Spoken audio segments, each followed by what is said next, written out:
आसमान पर आने वाली बादशाही में भी उन्हें बहुत सारा जबरदस्त मौका मिलेगा। खुदावंद के साथ रहने का उन्हें शर्फ हासिल होने वाला है। लेकिन जो लोग कलाम पर अमल नहीं करते, आपने अंजीले मुकद्दस में सुन रखा है कि जो कलाम को सुनता और उस पर अमल करता है वो उस अक्लमंद आदमी की मानद है जिसने अपना घर चट्टान पर बनाया। चट्टान पर बनाया है क्योंकि वो कलाम को सुनता है और उस पर क्या करता है? अमल करता है। अमल करने वालों के लिए ये अक्लमंद होने का लक़ब मिला है। जो कलाम को सुनते हैं, पहले फिक्र से क्या करते हैं? सुनते हैं, क्योंकि कलाम ना सुने तो उनका ईमान नहीं बन सकता। रोमियो के खात में लिखा है ईमान सुनने से पैदा होता है और सुनना मसीह के कलाम से। कलाम की बात है। अगर हम कलाम ना सुने तो बेईमान रहते हैं, और जो बेईमान शख्स है वो खुदा से कुछ भी नहीं हासिल कर सकता। सबसे जो बुनियादी बात यह है कि ईमान सुनने से पैदा होता है। हम ईमानदार तब होते हैं जब कलाम सुनते हैं, जब कलाम सुनने के मुश्ताक होते हैं, आरज़ू करते हैं उसकी आवाज सुनने की, तब हम जाकर ईमानदार होते हैं। तब हमें ईमान पैदा होना शुरू हो जाता है। लेकिन क्योंकि हम कलाम की बात कर रहे हैं तो कलाम से ईमान बनेगा, और बगैर ईमान के उसको आप शांति नहीं आ सकते। इसलिए कलाम का सुनना बहुत जरूरी है, और फिर अमल करना उससे भी ज्यादा जरूरी है। ना कि सिर्फ सुनना, क्योंकि सुनकर जब लोग इसे अनसुना करते हैं, सुनकर जब लोग इसे इग्नोर करते हैं, सुनकर जब इसे रद्द कर देते हैं, साथ लेकर नहीं जाते, इसे कीमती नहीं समझते, तो वो इंसान को बाइबल बेवकूफ कहती है। लेकिन जो कलाम को सुनता और उस पर अमल करता है वो उस अक्लमंद आदमी की मानद है जिसने अपना घर चट्टान पर बनाया है। अब क्या होगा? लिखा है जब तूफान आए, आंधियां आई और पानी चढ़े, लेकिन बाइबल कह रही है उसे कुछ नुकसान आप जिंदा हैं, टकरें तो लगेंगी, तूफान तो आएंगे, आंधियां तो चढ़ेगी, लेकिन आप क्योंकि अक्लमंद थे, आपने बुनियाद चट्टान पर रख दी थी, ताकि जब टकरें लगी, आंधियां आई, तूफान आए और कुछ भी नुकसान ना हुआ। लेकिन जो कलाम को सुनता है, बाइबल कह रही है जो कलाम को सुनता और उस पर सुनने का शौकीन है, डॉक्टर जलील नासर को भी सुनता है, सुनने का मुश्ताक है, डॉक्टर लियाकत कैसर साहब को भी सुनते हैं, सुनने का शौकीन है, बड़ी दूर दूर जाकर सेमिनार भी सुनता है, सिर्फ सुनने की हद तक इसकी जिंदगी रह गई है। लेकिन सुनना काफी नहीं। क्यों? क्योंकि सुनने वाले को जब टकरें लगेगी, सुनने वाले को जब आंधियां चलेगी, सुनने वाले को जब तूफान आएंगे, तो फिर कोई नहीं बुझा सकेगा। इसके लिए सुनना सिर्फ काफी नहीं है। जो सुनता और इस पर अमल नहीं करता, बाइबल उसे कहती है वो बेवकूफ आदमी की मानद है, जिसने अपना घर रेत पर बनाया, लेकिन जब आंधियां आई, तूफान आई और उसे टकरें लगी, तो वो घर चकना चूर हो गया। उस घर को सदमा पहुंचा है, वो घर बर्बाद हो गया है। इसलिए ये घर उसकी बात हो रही है जिसका तवक्कल खुदा पर नहीं है, ईमान नहीं है उसमें। वो आंखों देखे चलता है, वो जो आंखें देखकर कहती है ना ये ठीक है, उसको कहता है ठीक है। वो जो आंखें उसे दिखाती हैं वो कहता है ठीक है। ईमानदार नहीं है, ईमान की कमी है। इसलिए उसे कलाम सुनने और उस पर अमल करने की जरूरत है। कहें आमीन, हालेलुया। सो कलाम कलाम कलाम, शुरू भी ये और आखिर भी ये,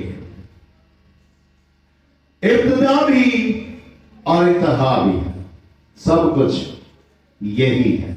इसलिए हमारा बड़ा ईमान होना चाहिए। ईमान छोटे से काम चलने वाला नहीं, और ये तब होगा जब हम कलाम को सुनेंगे। सो ज़बूर नंबर 119, ज़बूर नंबर 119 और उसकी आयत नंबर 105, बड़ी मशहूर वर्ष, बहुत जबरदस्त वर्ष, और लोग इसे संडे स्कूल के बच्चों को भी पढ़ाते हैं। लेकिन मैंने कहा बात पढ़ने और सुनने तक नहीं है, बात इस पर अमल करने पर है। ज़बूर 119 उसकी आयत नंबर 105, एल्डर नेम साहब पढ़े।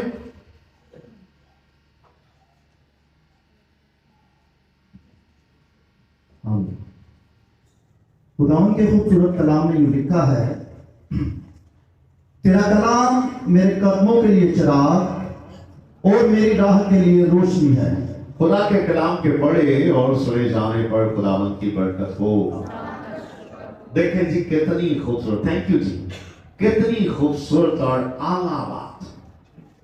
बुजुर्ग दाऊद कह रहे हैं तेरा कलाम मेरे कदमों के लिए चिराग है और मेरी राह के लिए हाँ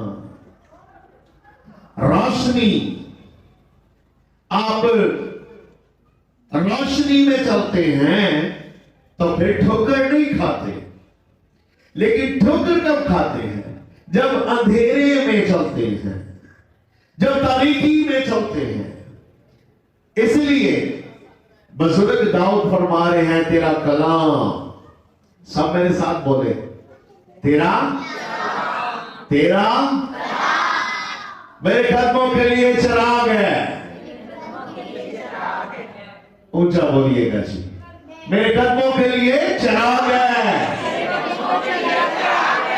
और मेरी राह के लिए ताली बजाएं इसके लिए।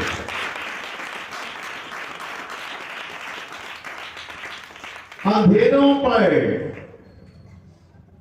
गालिब आने के लिए आपको कलाम की रोशनी की जरूरत है, और बगैर ईमान वाला अंधेरे में टक्करें मारता फिरता है।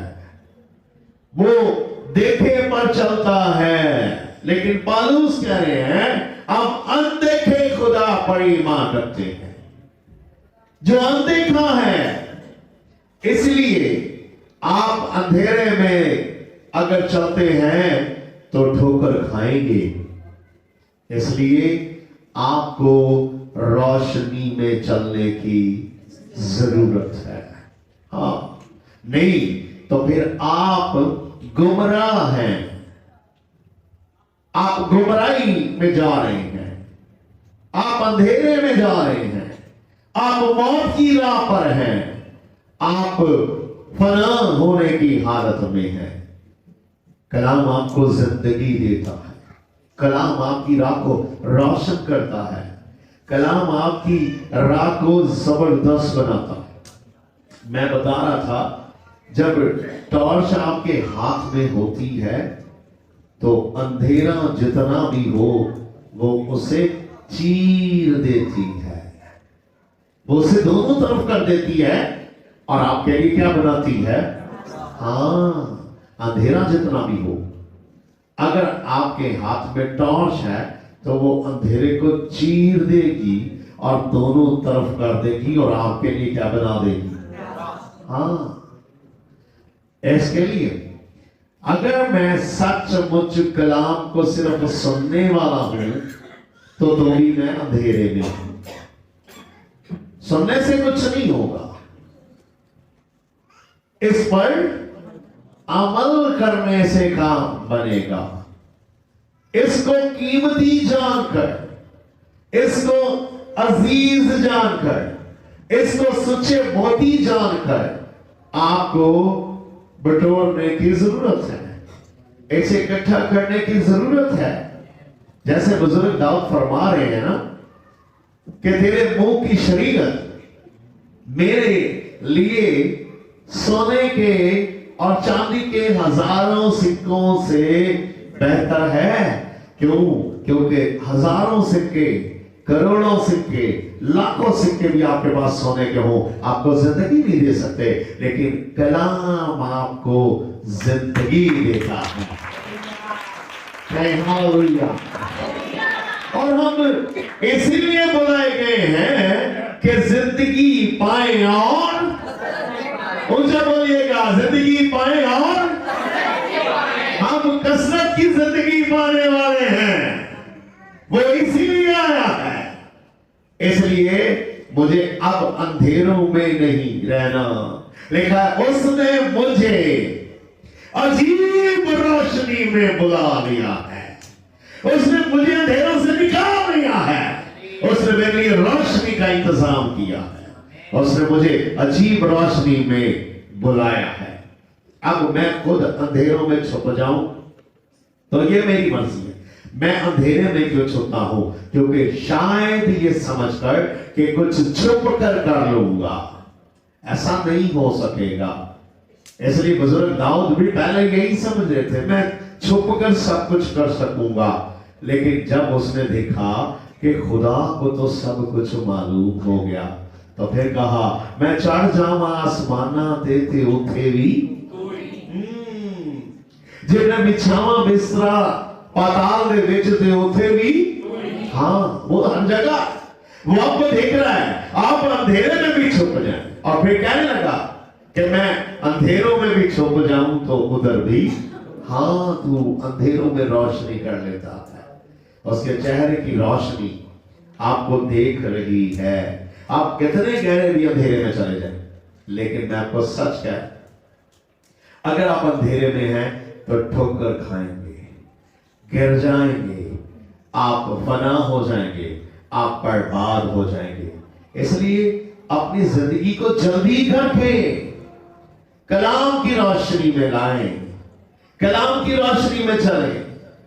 ये जो रोशनी आपको दी गई है, इसका इस्तेमाल करें ताकि ठोकर ना खाएं। हालेलुया। इसलिए बुजुर्ग दाऊद कह रहे हैं, तेरा कलाम मेरे कदमों के लिए चिराग है और मेरी राह के लिए रोशनी है। क्यों? क्योंकि कह रहे हैं, जब इसी ज़बूर की आयत नंबर 68 को पढ़ते हैं तो वहां लिखा हुआ है, मुसीबत उठाने से पहले मैं गुमराह था। आप जब कलाम पर अमल नहीं करते, इसको रोशनी नहीं बनाते, तो फिर मुसीबतों में पड़े रहते हैं। क्योंकि आप हर वो काम करते हैं जो खुदा की मर्जी के खिलाफ है। जब आदमी अंधेरे में होता है तो किन किन चीजों को हाथ लगा लेता है जिनको लगाना, बोले जी ऐसा है? कितने लोग समझ ऐसे ही? जब आदमी अंधेरे में होता है तो वो उन चीजों को भी हाथ लगा लेता है जिनको उसको नहीं लगाना। इसलिए आपको अंधेरे में नहीं रहना। बुजुर्ग दाऊद यही कह रहे हैं कि मैं मुसीबत उठाने से पहले गुमराह था। पर अब तेरे कलाम को मानता हूं, अब मानता हूं। पहले मैं गुमराही में चला गया, पहले मैं अंधेरे में चला गया, पहले उन चीजों की ख्वाहिश की जो मेरी नहीं थी, जिन पर नहीं मुझे जाना चाहिए था, मैं गया वहां पर अब नहीं जाऊंगा। अब मैं तेरे कलाम को मानता हूं। मैं आपको बताना चाहता हूं, जब तक उसके कलाम को आप ना माने, आप गुमराही की जिंदगी बसर कर रहे हैं, आप राहों से गुम हैं, आप जिंदगी की राह पर नहीं हैं, आपको नहीं पता कि मैं मौत की राह पर जा रहा हूं। इसलिए बुजुर्ग दाऊद गुमराह थे, पर आप क्या करते हैं? अब मैं तेरे कलाम को मानता हूं, अब मैं तेरे कलाम को मानता हूं। इसलिए मेरे लिए क्या है, मैं ना सिर्फ कलाम को सुनूं बल्कि उसे मानूं, उस पर अमल करूं, उसका यकीन करूं, उसके ताबे हो जाऊं, उसी के मुताबिक अपनी जिंदगी बसर करूं, ताकि किसी अंधेरे का मुझ पर कोई अख्तियार ना रह जाए। कहें हालेलुया। मेरे पास जब रोशनी है, मैं क्यों गुमराही की हालत में हूं? मैं क्यों मुश्किलों में पड़ा हुआ हूं? मैं क्यों अंतों के माने ढूंढ रहा हूं? मैं क्यों बेईमानों की तरह चलता हूं? मैं देखे पर नहीं, अनदेखे खुदा पर यकीन करता हूं। इसलिए आपको कलाम पर अमल करना है। ये जब अमल करते हैं, देखिए आपके पास कितने लोग यहां बैठे हैं जिनके पास टॉर्च वाला मोबाइल नहीं है? चले बताएं किसके पास नहीं है?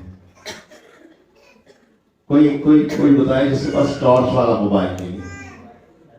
अम्मा सुरैया के पास नहीं है, और किसके पास नहीं? वो पीछे भी एक बाजी है, हैरी के पास भी नहीं है, भाई फिलिपस के पास भी नहीं है। अब जब टॉर्च वाला मोबाइल नहीं है तो एकदम से अंधेरा हो जाए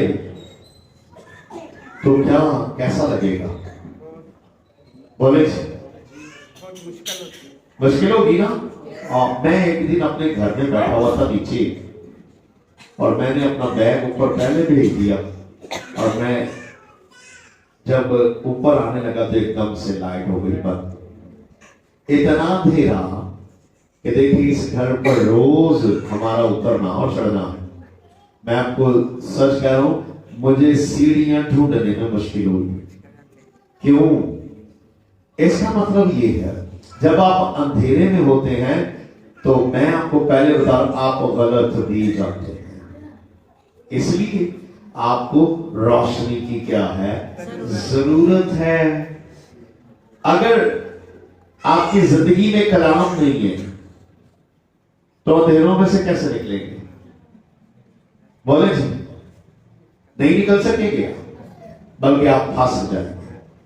इसलिए मुसीबतें, तकलीफें, गुमराही, गुनाह और बहुत सारी चीजें आपके अंदर आ जाएंगी। वजह क्या है? आप अंधेरे में कुछ भी हो सकते, आप किसी बड़े हादसे का क्या हो सकते हैं? शिकार। आप बड़े हादसे का शिकार होंगे क्योंकि आप अपनी मर्जी से उठते बैठते और चलते फिरते हैं। इसलिए हम बहुत बड़े धोखे में हैं। मेरे लिए कलाम मौजूद है, कहें आमीन। इस पर तवक्कुल करें, जो इस समय लिखा हुआ है वो हक और सच है, जो मिट नहीं सकेगा, जो ओझल नहीं हो सकेगा, जो मिटाया नहीं जाएगा, बल्कि जो लिखा हुआ है वो वक्त पर पूरा होकर ही रहेगा। आपके यीशु ने फरमाया कि आसमान भी टल सकते हैं और जमीन भी, लेकिन मेरे मुंह की बातें, मेरे मुंह का कलाम हरगिज़ ना टलेगा। मुझे भी ऐसा ही मजबूत होने की, ऐसा ईमान बनाने की जरूरत है। देखिए मुझे नहीं मालूम कि आप अंधेरे में छुपकर कौन सी खुशी ढूंढ रहे हैं, जबकि हर तरह की खुशी इस कलाम में मौजूद है। कहें आमीन। ये आपको इज्जत देता है, ये आपको दौलत देता है, ये आपको शौहरत देता है, ये आपको तंदुरुस्ती देता है, ये सब कुछ देता है। तो भी मुझे समझ नहीं आती लोग अंधेरे में क्या छुप कर करना चाहते हैं। उसके चेहरे की रोशनी से कौन बच सकेगा? और अगर आप बहुत कुछ छुप के करना चाह रहे हैं तो ऐसा हरगिज नहीं हो सकेगा। आप अपनी जान को धोखा दे रहे हैं। इसलिए मतलब मैं बादशाह हूं और अगर कोई बात होगी भी तो किसी को कोई पता, हाँ कोई है निजामे हस्ती जो चला रहा है। आपके चलाने से ये जमीन और आसमान नहीं चलेंगे। मर्जी पूरी हो और वो मेरे और आपके खुदा ही हो। कहें आमीन। और उसकी मर्जी, ये उसकी मर्जी है, ये कलाम उसकी क्या है? आपको कैसे उठना है, बैठना है, खाना है, पीना है, चलना है, हंसना है, रोना है और पहनना है, सब कुछ इसमें मौजूद है। इसमें सब कुछ, ये खुदा की मर्जी है। कलाम खुदा की क्या है? मर्जी है। और हमें उसकी मर्जी पर चलना जरूर